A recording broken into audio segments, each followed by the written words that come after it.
حضرت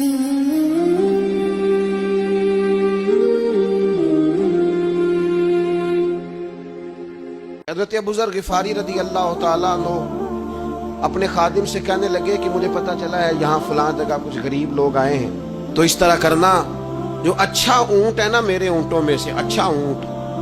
وہ ذبح کر کے نا تو ان سارے گھروں میں تقسیم کر دو، جتنا گوشت وہاں بھیجو گے اتنا ہی میرے گھر میں بھی بھیج دینا۔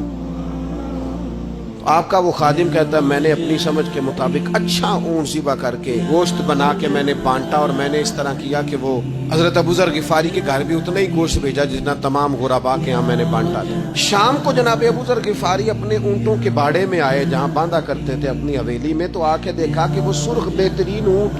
جو سب سے بہترین تھا وہ تو کھڑا ہے۔ آپ اپنے خادم سے کہنے لگے میں نے تمہیں کہا تھا جو سب سے اچھا ہے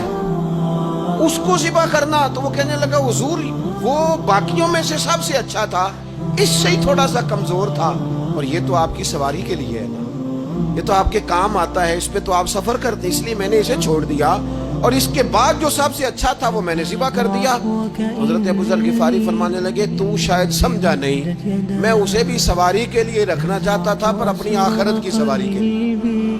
میرا دل تھا وہ جو آخرت میں سفر کرنا ہے نا، دشوار گزار گھاٹیاں ہیں، ان گھاٹیوں کے لیے وہ اونٹ میرے کام آ جائے گا، لہذا میں نے تجھے کہا تھا جو سب سے بہتر ہو